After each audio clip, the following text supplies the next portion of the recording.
Sam Altman just spent $180 million of his own money on something that sounds like science fiction, an AI that can make your cells 50 times younger. But that's just the tip of the iceberg of what's happening in the AI world right now. While everyone's been focused on ChatGPT and image generators, there's a completely different battle brewing behind the scenes. Tech billionaires are forming unexpected alliances. Elon Musk tried to buy OpenAI with Mark Zuckerberg's help, and Apple is basically admitting their AI is so far behind that they might need Google to save Siri. Let me walk you through what's really happening in the AI landscape right now, because some of these developments are going to change everything. So let's start with Sam Altman's $180 million bet on extending human life by 10 years. The company is called Biosciences, and they've created something called GPT-4b Micro, basically a specialized AI trained exclusively on biological data. Here's where it gets wild. This AI has figured out how to re-engineer something called Yamanaka factors. These are proteins that can essentially turn back the cellular clock, converting aging cells into stem cells. The Nobel Prize-winning discovery happened in 2006, but it was slow and inefficient. Altman's AI made it 50 times more efficient. They can also boost DNA repair by 50 times. Multiple independent labs have confirmed these results, which is crucial because, let's be honest, longevity claims are usually too good to be true. But here's my take on this. While the science sounds promising, we're still talking about cellular experiments, not human trials. The jump from works in a petri dish to adds 10 years to human life is enormous. That said, the fact that Sam Altman is betting his own money on this, not just investor cash, makes me think he's seen something genuinely compelling. What's fascinating is that this isn't just about one company. Jeff Bezos has his own anti-aging venture called Altos Labs, though they're much more secretive about what they're doing. It feels like we're witnessing the beginning of a genuine race to solve aging, powered by AI. Now, let's talk about the chess game happening between the tech giants, because some of these partnerships would have been unthinkable just a few years ago. Meta just announced a partnership with Midjourney, the company that makes those incredibly aesthetic AI images. Instead of building everything in-house, Meta is admitting they need outside help to compete. But here's the kicker. They also just signed a $10 billion 6-year deal with Google Cloud. Think about that for a second. Meta and Google are fierce competitors in advertising, social media, and AI. But Meta needs Google's servers, storage, and AI chips so badly that they're willing to pay $10 billion for them. It's like Coca-Cola partnering with Pepsi's manufacturing plants. Meta isn't putting all their eggs in one basket, though. They're also using Amazon Web Services and Microsoft Azure. Smart move, because depending on just one cloud provider would be risky when that provider is also your competitor. Speaking of unexpected partnerships, let's talk about Apple's Siri problem. Apple has reportedly delayed their major Siri overhaul until 2026, and they're actively looking for external partners to help rebuild it. Here's what Bloomberg reported that caught my attention. Apple is in talks with Google to potentially use Google's Gemini to power Siri. This is basically Apple admitting that their own AI development isn't where it needs to be. Now, I've been skeptical about Siri for years. While Google Assistant and Alexa kept getting smarter, Siri felt like it was stuck in 2014. The fact that many of Apple's AI researchers have been poached by Meta explains a lot about why they're struggling. But here's what worries me about this potential Google partnership. If Apple becomes dependent on Google for AI, that fundamentally changes their relationship. Apple has always prided itself on controlling the entire user experience. Outsourcing the brain of your virtual assistant feels like a major strategic concession. Meanwhile, OpenAI hit a massive milestone, $1 billion in monthly revenue. Their annual recurring revenue is now $10 billion. But here's the thing their CFO, Sarah Fryer, said that surprised me. Their biggest problem isn't making money, it's getting enough computing power. They need so many GPUs and CPUs that it's actually delaying the release of new models. Think about that. They have customers lining up to pay them, but they physically can't serve everyone who wants their service. This is why they're building these massive data centers under something called the Stargate project.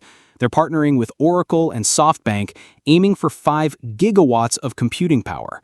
For context, that's enough electricity to power about 3.8 million homes. They're expecting to hit 1.2 to 2 gigawatts soon, and are even considering selling surplus computing power when they're not using it all. It's like they're becoming an electric utility company, but for AI. Now, here's a story that made me do a double take. Court documents from Elon Musk's lawsuit against OpenAI revealed that in February, Musk approached Mark Zuckerberg about jointly acquiring OpenAI for $100 billion. Zuckerberg said no, but the fact that this happened is incredible. Remember, Musk's entire lawsuit is based on claiming that OpenAI abandoned its nonprofit mission and that he was deceived. But he was literally trying to buy the company to integrate it into Tesla's for-profit ventures like the Optimus robot and self-driving cars. This is peak Elon behavior, suing someone for supposedly going commercial while simultaneously trying to acquire them for commercial purposes. The hypocrisy is staggering, even by his standards. Let's shift to what this all means for consumers. Google's new Pixel 10 series is launching with their Tensor G5 chip and over 20 AI features. The standout is something called Magic Queue, which can bridge different apps, like finding flight details in Gmail and sharing them in messages, or extracting calendar information from photos. But honestly, while these features sound cool, I'm curious how often people will actually use them. We've seen plenty of smartphone features that demo well, but don't change daily behavior. What's more interesting to me is something called Halo Smart Glasses. Two Harvard dropouts created AI-powered eyewear that continuously listens and can display real-time information. It's like having a constant AI assistant that can transcribe conversations and answer questions on the spot. At $249, it's positioned directly against Meta's smart glasses, but without a camera for privacy reasons. I'm genuinely curious about these always-on AI devices, but I also worry about the social implications. Are we heading toward a world where everyone has an AI whispering in their ear during every conversation? There's also Nuro, which just secured $203 million to deploy their Level 4 autonomous driving technology. They're planning to put their Nuro driver into over 20,000 vehicles by 2025, partnering with Lucid and Uber for driverless deliveries. After 9 years of development, they're finally ready for commercial deployment. But I remain cautiously optimistic about autonomous vehicles. We've heard next year promises for over a decade now. Level 4 autonomy in controlled areas is more realistic than full self-driving everywhere, so this might actually work. If you like this video, don't forget to hit the like button, comment with your thoughts on which AI development excites you most, and subscribe to the channel for more tech analysis. So, what's the bigger picture here? We're watching the AI landscape fundamentally restructure itself. Traditional competitors are becoming partners out of necessity. Companies that built their entire identity around doing everything in-house are admitting they need help. The computing power requirements are becoming so massive that only a few companies can afford to play in this space. OpenAI needs 5 gigawatts of power. That's infrastructure on the scale of small countries. But here's what I find most fascinating. We're seeing AI specialize in ways we didn't expect. Instead of one general AI that does everything, we're getting specialized models for biology, for consumer devices, for specific industries. Sam Altman's longevity AI isn't trying to write poetry or generate images, it's focused entirely on cellular biology. Google's Pixel AI isn't trying to solve climate change, it's focused on making your phone more useful.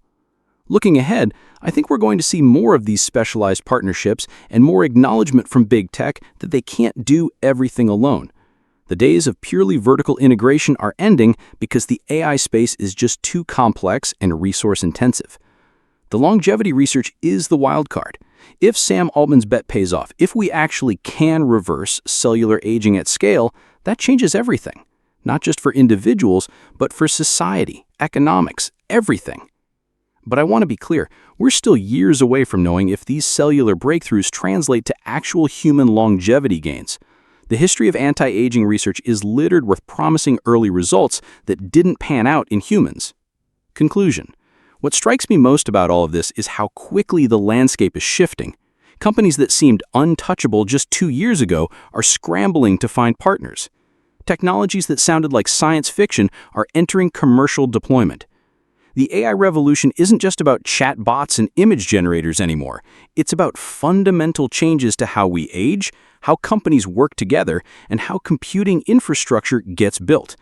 Whether Sam Altman's $18 million bet on digital immortality pays off, whether Apple can save Siri, or whether autonomous vehicles finally become real, these aren't just tech stories.